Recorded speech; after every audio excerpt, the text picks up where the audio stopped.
my Sunday got video, and my last one was about being online and cooking stuff. In this video I'm talking about not allowing my entire taking back. It's something that is, you know, an everyday occurrence. As soon as I wake up, I think, oh, can I be bothered to get through today? And it's like, no, I'm looking forward to today. I'm looking forward to travelling, I'm looking forward to seeing my son, I'm looking forward to having a coffee, having a coffee each day, looking forward to, get dressed and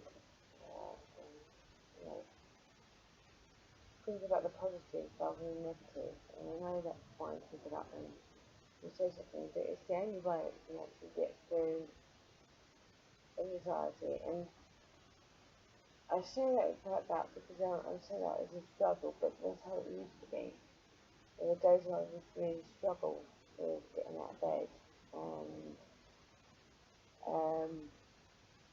and I can be lazy.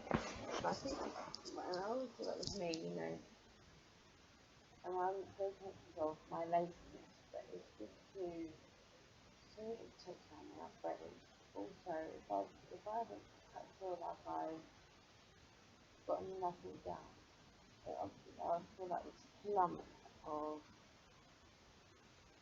I can't do anything, that I can't do this, I can't do that, and just being overwhelmed by not wanting to do anything, and then I think, no, it needs to be done.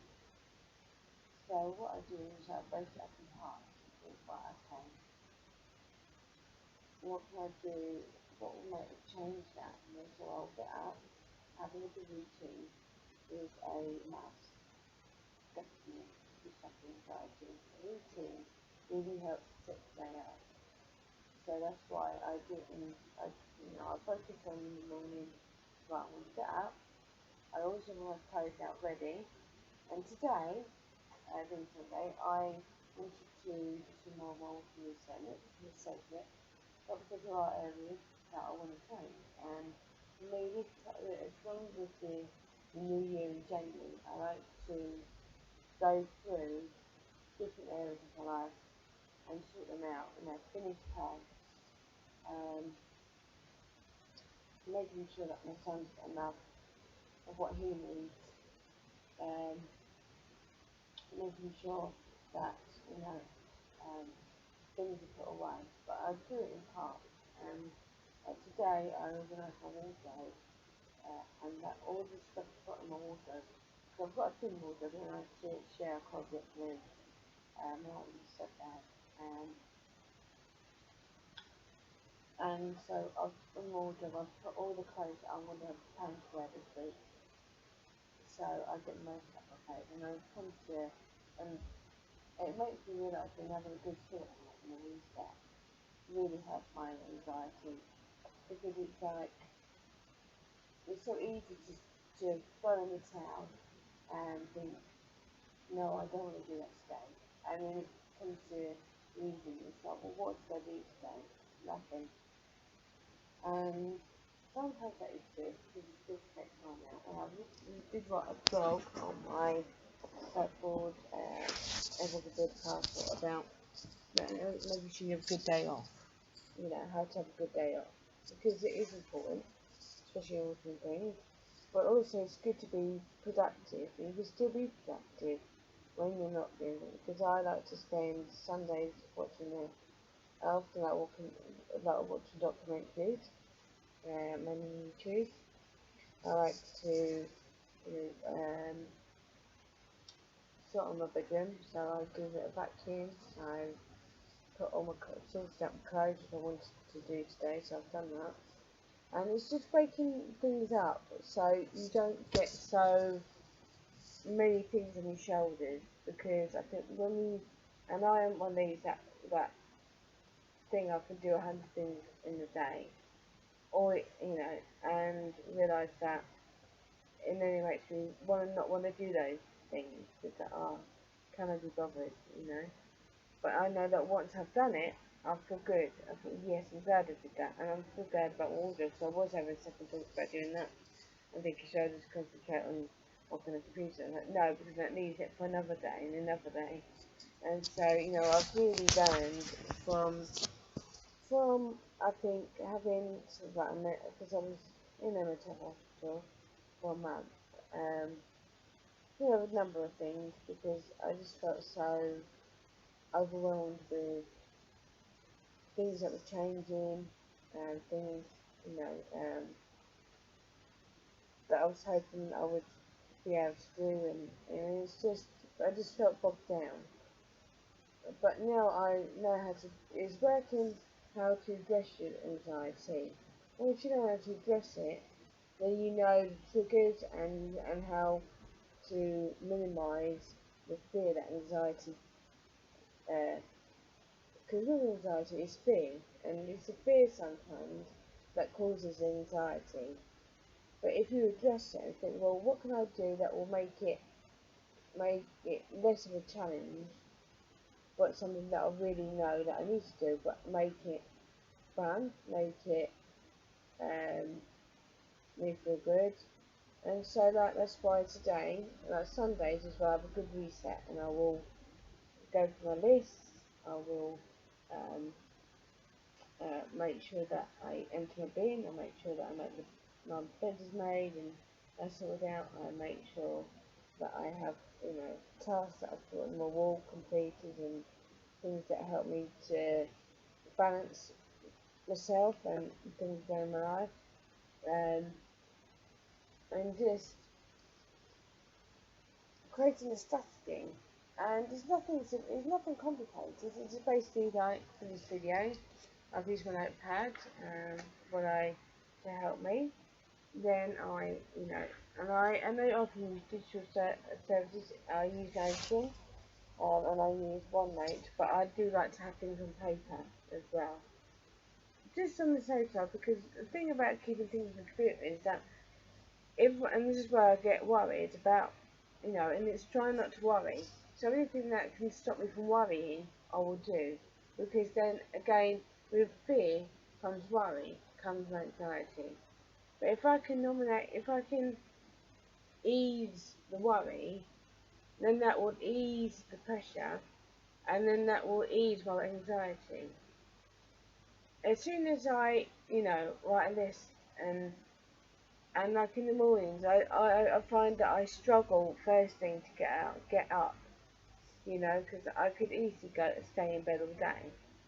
But then I know that I've wasted a day, and that causes me more worry, because of the things that I know I need to do, and I need to think about my son. I need to think about, making sure, I have everything worked out, so that like tomorrow, and I've got an appointment which I'm a bit anxious about.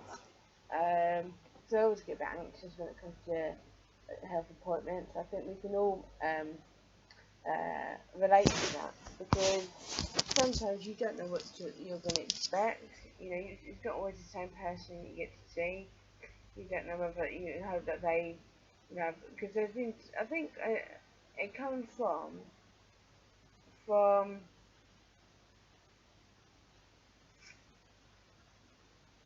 having appointments where, like, when I went to the dentist once, and there's been a moment where they went, and I had, because I was having my teeth, and before then I had no real treatment, and I remember being quite smug about it, because my brother used to hate the dentist. I mean, he hated it, because he often had to have procedures done. And I felt smug at one point, because I never. And then one time, and then the one that really made put the fear in me was when there was a power cut in the middle of taking the tooth out. Um, and I think that has put the fear in me. And sometimes when I had sort of going to the fever, well, symptoms of going to fever, I wasn't sure if it was that was unwell. But I remember being off the school for quite a while with that, because it just I told my immune system, and I went to Charing Cross Hospital, did blood tests, and they kept reading my notes. And I think that's what's, and past things can have a massive influence on how you feel about them now. They've got confidence, and I think it seems like that put the fear in me that, oh God, what if I come out and, my heart rate's not right, or my blood pressure's right. But that's why to minimise the worry, I do things like, well, what can help that? So I take the supplements, I take these type of supplements. I take an iron, multivitamin plus iron, because that really helps my immune system, being because I have been anemic, and that's being caused by, when I started to have menstrual cycle, I would often feel completely, I used to feel so more tired than normal. I felt kind of like, um, just like yuck inside, I just felt very kind of like stagnant, and, you know, and I was always, sorry to just do much information, but I was very heavy in terms of my menstrual cycle. So it really would, I would feel completely, I'd have really bad pains, and, it can affect how you, because of hormones, it can affect the way you think, it can affect your immune system. And what the doctor that came across, the one after my dad's children, that was actually shocked by me telling her that about my menstrual cycle. And I think, hormones and that can play a huge part when it comes to anxiety. So anything that I can do to help that, I will do. So that's why I take like supplements. I will watch what I eat, because I have had type 2 diabetes. I'm now go with that, and I don't have, luckily, touch wood, not that anymore. I had high cholesterol, and that was due to some medication that was taken for my anxiety.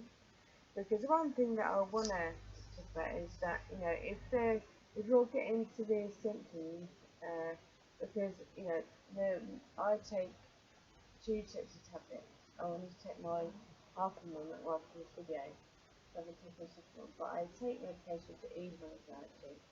And I know a lot of people are against that, and I always think because I have suffered with depression as well, but that's been brought on by my anxiety, because I always just say I'm a worrier, so I used to worry about everything, and I analyse as well.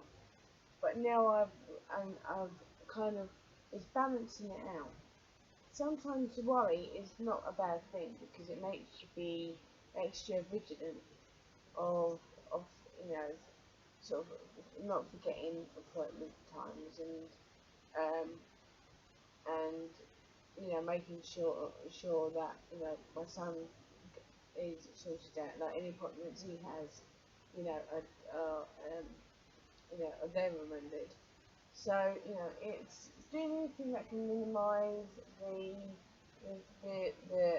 symptoms of anxiety things, but also, if you want to find out about medication for anxiety, speak to the doctor, um, and talk about it. Talk to the doctor, because that's what they're there for, to help us be healthy and with our well-being, because you could be super healthy yet still have really bad anxiety. It's something that is in a lot of people, even people like a girl who you think should be, you know, she's sold millions of records and records, herself, um, songs, and yet she suffers with anxiety. So it doesn't really matter whether whether you think that successful people should always be happy, but they're still human at the end of the day, and fame isn't all what is meant. It's not always how you think it's going to be, And no, I don't type myself as a celebrity or do YouTube. I'm just a normal person who likes to share things in their life, and I want to reach out to people, and if it helps one person, then it still helps. But I think anxiety, we worry about that there's not going to be any help out there, but there is help out there. You just got to go to the right person, because I know with my Duke, not my the current Duke I'm with now with, but and the doctor that I used to have as a kid, he was really good, and the doctor that was at Charing Cross Hospital, very good. And the difference between back then was that you got to see the same person. I think the problem with now is that you're not always being seen by the same person, and I think that can really affect you wanting to talk about it, because I don't, and it's not stating the medical profession, because I understand that they come under a lot of pressure, but sometimes we think, oh, we're just being silly, it's just a bad day, and we'll get over it, but it's not that easy. Some people can deal with it with no question. They don't have anxiety, but they thrive through life. They never, they, they, people have high expectations of themselves, and that's okay. It's good to have high expectations. I've come to realise, and I think it's a bad thing, but not really. It depends what it is. For example, I've now decided, I announced about my book, Mum and Me, that I published, of really pleased it, and I am. But then reading through, I spotted mistakes, and then I felt, oh, that means I have to go through it again, and that means people are not going to want to read my book because I'm publishing it and I'm publishing it. But it's not that. It's because I want to be a good writer. I want to have books that make people laugh. I want to make books because it's about other things, and I've got serious type books as well, which are fiction, but based on real challenges and issues. And so and I felt bad about that. But if it doesn't feel right and you're not sure, then it's good to just take a step back and address it. It's not the end of the world. Nobody's going to care really. And I mean, for me, you're always learning, and I'm learning about my anxiety and what's worked for me that can help other people. And every anxiety is different, but there are ways that can fix it. And like I was saying, having a good routine, uh, you know, breaking down the day, spending time outdoors, spending time, you know, you know, um, talking to somebody about it. Uh, I've had a social worker, key worker that's helped. Um, so there are ways that you can deal with it, but the one thing is to go to your GP and talk to them about it, because mental health is often is a taboo subject for some people because they don't want to know about that, and that's fine. And if you don't want to watch these videos that I talk about, then that's up to you. I just want to use it to help other people, because it can be so draining, I find. And before, I mean, thinking that there have been times where I haven't had any worries.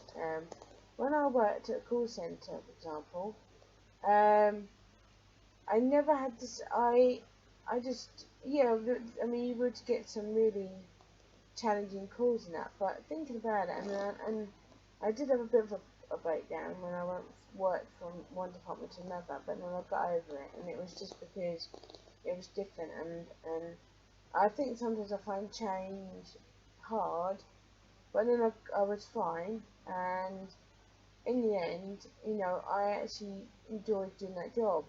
I did, and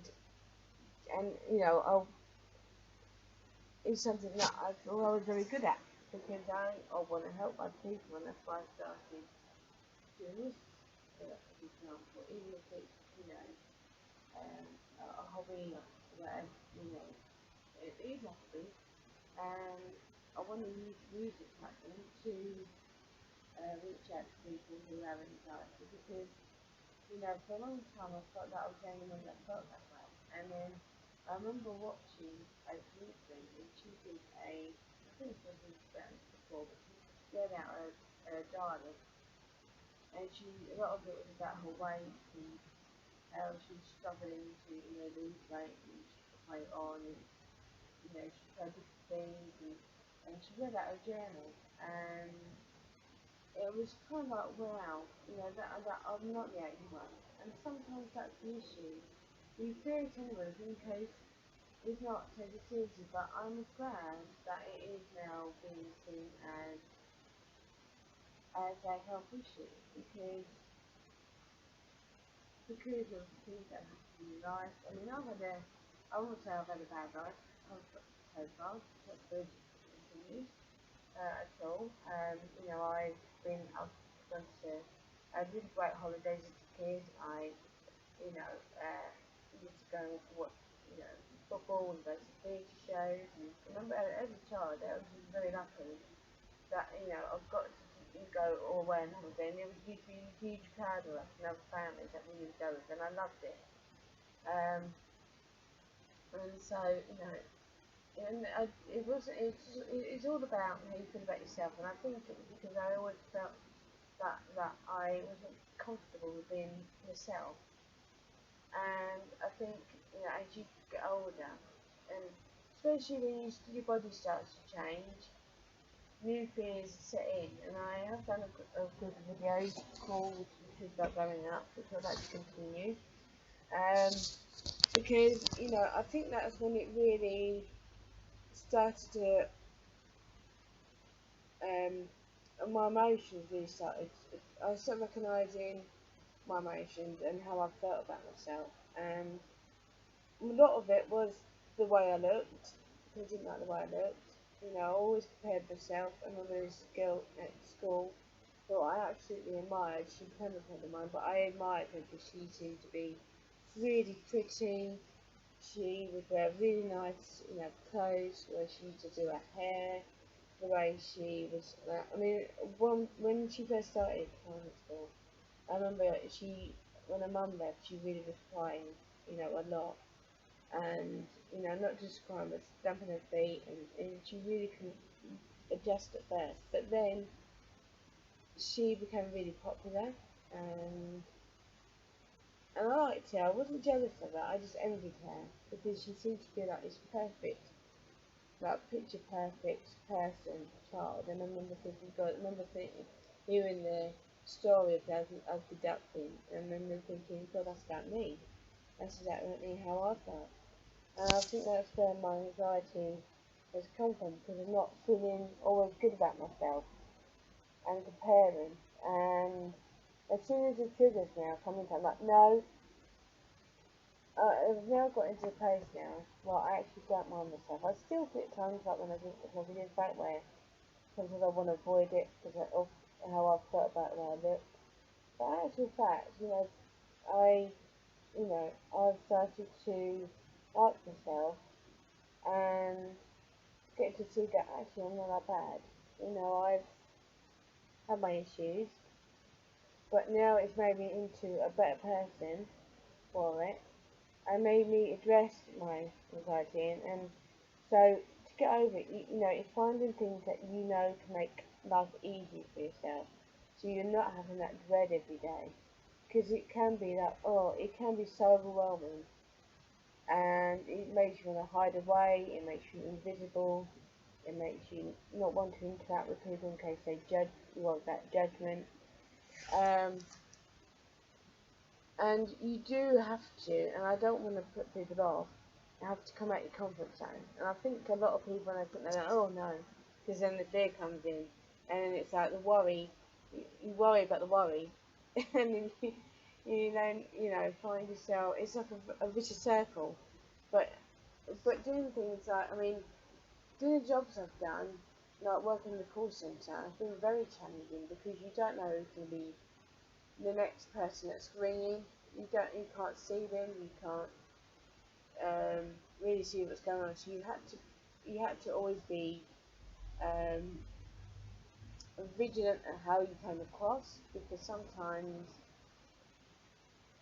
because you can't see each other, things will be misinterpreted. So you really would have to pay full attention to help that person. And I think because I do like helping people, I did find it quite easy. It was just the adjustment and feeling that I was getting things wrong. But then once I got the hang of it and I learned, and I didn't always get it right. Sometimes I did, mess up, but that's part of life, isn't it? I think we all have messed up, and when you see that it's not the end of the world, then you start to see, well, ways that eases the tension that you feel, that worries about that issue, and making sure that you address it, because it's just the anxiety can build and build and build to the point where you're breaking point, and and there's no depression can set in. So it is important that you, with anxiety, to start looking at your routine. What in your life is making you worry? You know, could it be a job that you're doing that? I mean, I do what realised. Well, after the call centre, I wanted for my last that sort of work, but then at the time I took the weekend work, and I found a job at the weekend, and for me it works. But then I made mistakes there, but then I did really well at that. And you know, I think if you're looking at your strong points, looking at what do you have that makes you happy, and going through, well, when I was dancing, I was super confident. There were times when I was nerves, but I knew I was good at that. But it was only through making mistakes, committing. You've got to commit. If you really want to change your anxiety, you've got to commit to it, and you've got to do it for yourself. You've got to, if you something you change, you have to, you know, give yourself tough love at times. Things like no, when I've, done, I remember doing the Great North Run, and at the time when I booked it, I was like, oh, will I do it? And I did. I was really looking forward to it, actually. I didn't have the fears, and I didn't train solidly like, I should have done, but I still done it. And it was only when we were going up there and I started to, the fears started to set in, and I remember feeling like what's going to happen, and if I don't make it back home, I started to feel like that, and then I thought, no, what? And I looked at the map and I thought, well, no, and I planned out I planned it out that I would work on getting to the 5th kilometre. I thought, if I can when I get to the 5th kilometre, then concentrate, and I wanted to get within like 2 hours. And in the end, my time that I did it in was 4.5 hours. No, 4 hours and 5 minutes. So for somebody who's never run before or done anything like that before, that wasn't bad.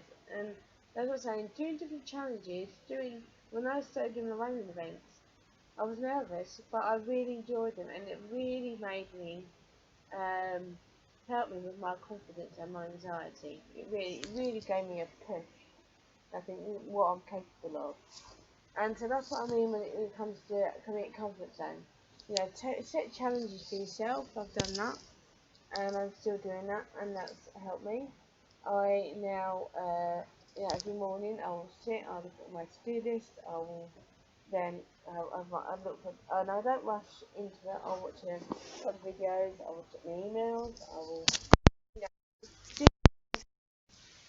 that on your doorstep, and things that you can do right now, and not late, and doing different things each day.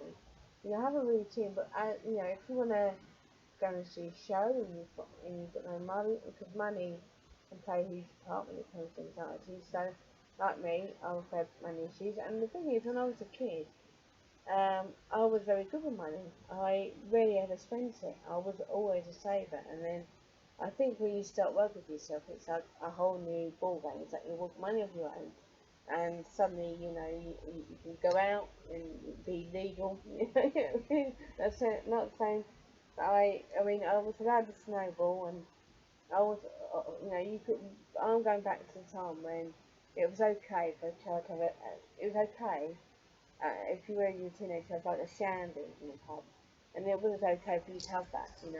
But then there's now laws and things have changed. Obviously, you can't do that now. But you know, it's finding a balance with it. You know, you're always going to have anxiety. It's never going to go away. You know, but in the same time, it actually can help you because it makes you think about danger and you think about you know all everything comes from a negative. You know, what if, and addressing that and thinking, well, what can I do that will stop that from happening. So, for example, you know, when walking home in winter time, I'll make sure that when it's dark only, and you know, London obviously being a city, you know, the people have been mugged before and hurt. So I'll make sure that I get off a it's busy town and I'll get the bus rather than walk when it's dark. I'll make sure there's plenty of people around. Depending on what time it is. Um, you know, if uh, for example, making sure that if you come to Halloween and fireworks night, that um, you know, if you're going to do trick or treating, you go with an adult. Make sure if you've got kids going to do trick or treating, that you have an adult going with them. Um, if, for example, if you like me, go running, making sure you wear visual wear so you can be seen by cars, and there's things like that simple that can make a huge difference to your anxiety because sometimes the fear is what helps you to be safe, but still not let the fear take over. You know, when you start to worry, and so it's just easing easing the fear and using it to actually in a positive way. So you're not because I mean the thing is you can fear too much to the point where you talk yourself out of it. And I was always doing it when I started doing football training. When I went to do 2 sessions, because of my self-confidence and again anxiety, and I would think of all the reasons why I shouldn't go. So I didn't continue on, and I do feel sad for that because it was such a bomb by that, because he was seeing seeing a girl that his sister was played for the team, and because I was been into my football then, he sort of got me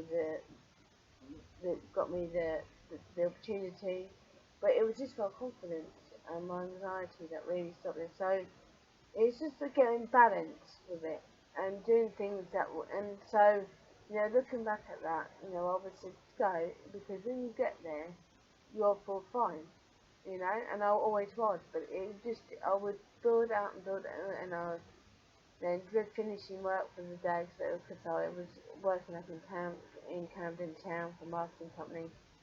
Um, and even when great, and actually when it came to working, I actually wasn't that fearful actually, and I made a few mistakes, but I apologise for that, but I still didn't. It didn't knock me over the edge. I remember being how to deal with it, and that's the thing. I think it's how to deal with things that is not going to make you not have a good sleep at night, you know, and like even being a parent. I mean, I took for granted the thing that uh, I mean, I did have anxiety whilst I was pregnant, but before I came pregnant, I always thought that I would actually take, because I've always known that I wanted kids, so I always knew I wanted children. I always knew at one point I was against marriage, but I always knew that I would get married, if that makes sense. Didn't know when, but yeah, I did get married. Um, But with that, I didn't fear. I didn't have anxiety, and it was strange because even when I did my dancing, that was it. And I think it depends what it is. And I think it's when it's something that's completely new and you've not done before, it, it can really knock you, you know. I mean, I would never jump out of a plane, ever. And I always thought about doing that, but I know for a fact that no, that's too much for me. And that's the thing, if it's too much and it's gonna cause you all problems, and then don't do it. But if you've got the guts and you know it's gonna make, gonna be something that will be life changing to you, then do it. One of my cousins, he did a parachute jump, was it skydiving? He did a parachute jump, and it's raised money for ME. And I think that's so great. One of my brother-in-laws did a bungee jump and a parachute, and I just think no, because I know I wouldn't go, and I know that it would cause me to probably have a relapse. So, but because I love walking, the one thing that I want to do walking is that I would love to walk the whole length of Britain. It's something that I've always wanted to do, and I really is something that I would like to get the chance of doing. Because I really, because I was really not doing hiking. I love walking, so I would like to, get into doing hiking and stuff like that. I would love to do that. I would love to do a charity event today, my fundraising, and it's things that you're going to benefit from.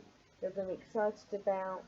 That you're going to feel so good. You're going to be making a difference to people. And I know you can parachute jump, and that is making a difference. But I just know what I'm like. I wouldn't promise that I would ever do that because of the fear of God He puts in me, and I just think no, that's too much for me. So, and that's being realistic as well. You do have to be very realistic when it comes to anxiety and because it's all about what is danger. When I was seeing the intervention team in Surrey, it was like they did to measure out your anxiety. It would be like floodlights. So there's a danger. So what would trigger um, for you to have relapse? So you go back into fearing. Because mine was in fearing that people were in trouble, and they weren't. And it put the fear, and it was that, and I don't even know where that has come from, but it did put the fear in me. Um, and I think things were happening, and I wasn't sure what was really happening or not. But I've learned to deal with that, and yeah, and it's then green is where you feel good about yourself, and then obviously amber is things that the triggers that cause you to have a relapse for to head into the red um, traffic light. And so, and if you, that's what I'm saying about talking to somebody. If you can, there are intervention teams. I've been under the Surrey intervention mental health team, um, and they, depending on how bad it is, you will get regular visits, and it's just talking to somebody, how to address it, and then also with a women intervention team. And now I don't see anybody. I'm going there tomorrow on Monday to have a checkup just to see how things going. And they if you can get in touch with, as I said, talk to your GP, and even if they can't help you, see if they can refer you to the intervention team that are around helping mental health, because they do make a huge difference in terms of mental health, and they will listen. They will give you strategies depending on what type of mental health illness you. I don't like red illness, to be honest. It's, when it is an illness as such, but it's not. I don't want people. It's not that. Um, uh, it is an illness. It is an illness, but it's also it's more of a problem rather than rather than illness, because For me, it was more,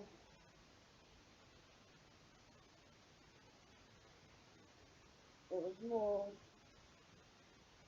it's hard to describe, but, I don't think it's a classic illness. Well, I suppose I'm still going over it in my head now, you know, it, but I suppose it is a illness as such. It all depends on what level of anxiety you've got, in from my experience.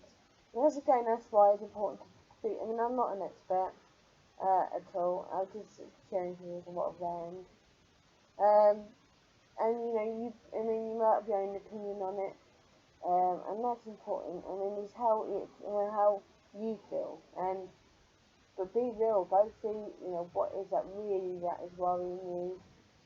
Um, how can you just set and if it's something that, someone, like when the nan died, it took me a while to, get over because she was a real centre point of the family and she was the last one of that generation of the family and it was like, oh, you know, she's my last grandparent that I had. And I had proper grandparents, real proper grandparents. Um, and I see him every weekend. And I remember, when I met up with my friends that I went to school with in Chelsea, and where I used to be at, I would often when I was young, I would pop in the cinema. And suddenly, the first time after my nan passed away, I remember feeling so weird that I can't go and visit her anymore. It took me some time to adjust to that. Because it's, eventually that people are going to pass away, but it's still sad at the same time, um, because of how much of an influence they've had in your life, um, and, I'm going to get emotional now, thinking about my dad, so, that's still raw, um, it's still raw, but, um,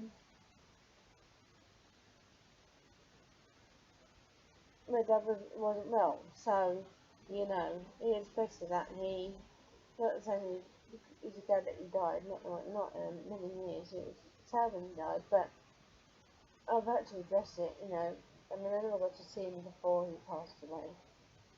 Um,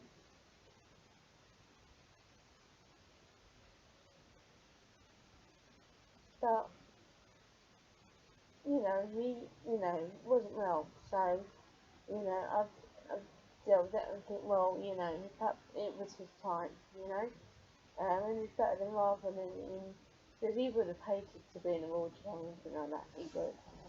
Um, and so, he's no longer in any strain and pain. And that's why I do believe in life after death, because it's how makes me feel, and that's the thing. When it comes to anxiety, it's how it makes you feel inside, because it can cripple you, it can really make you fear each day. But you just, that's what I'm saying, having a good routine, you know, set the day out, um, and if there's triggers, then go through what is triggering that those bad feelings, and what you can, and then start, you know, going through how you can overcome them, because you can overcome anxiety, but it's still always going to be there, because it, in a way, protects you. It protects you, and it's addressing it and making it balancing it, like I say.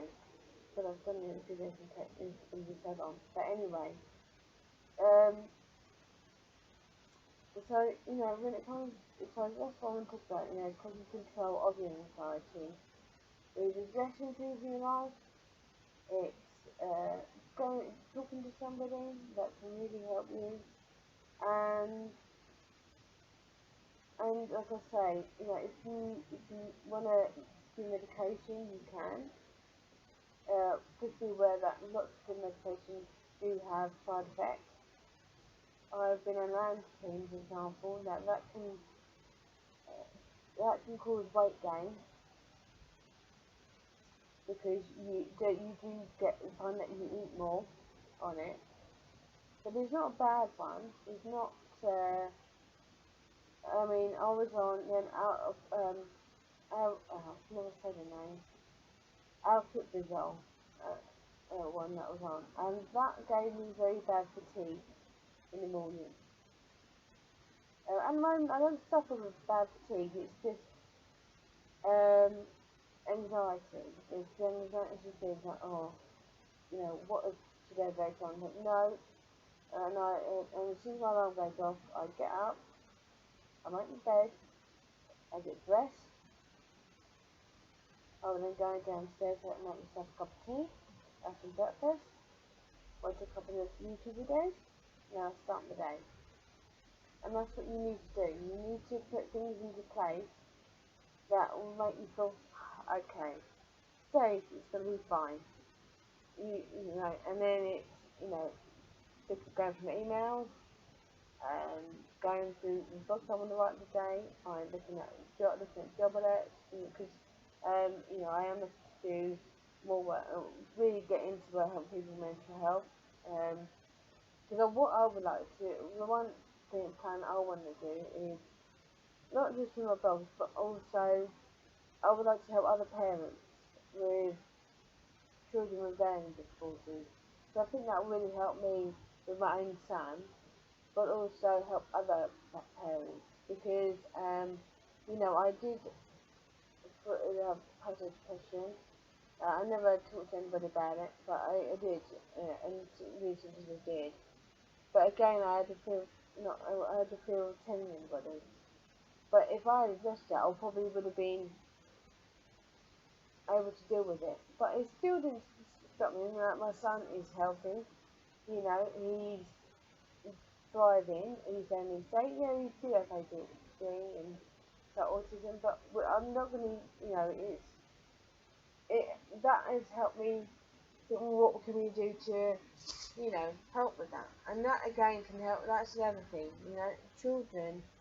When it comes to being a parent, there are challenges, and it's learning about each challenge, and then how to deal with it yourself, and then deal with and help your child, and work together with your child. Work with them to overcome their issues, but to come to ADHD, and that's something that I really would like to do.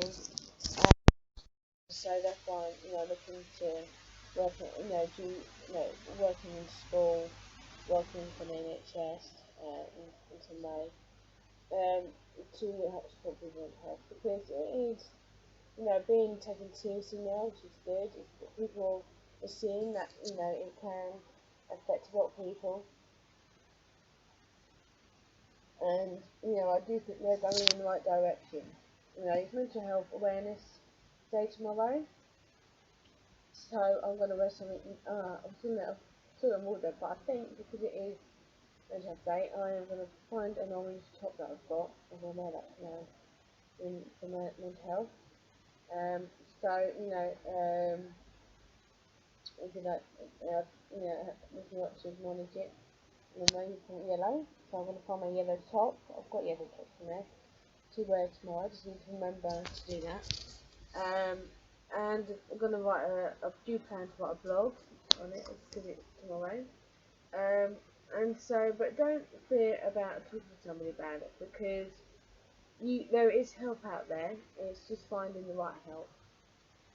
And like I said, a lot of boroughs now, all local authorities, do have intervention teams, and even when I spoke to my last appointment now, when I saw my social worker, they even said to me that I should talk about it. So that's what I'm doing in these videos. So sorry it's very long, but I just wanted to talk about it today because I just wanted to help today. So And I know that's, I hope you don't think that's wrong with me. But, it just, it's remembering that, the things I've got to do, and what I want to get done today. But I will, and it's not being ignorant, I just need to remind myself. So I'm glad I did this video because it's helped me remember that.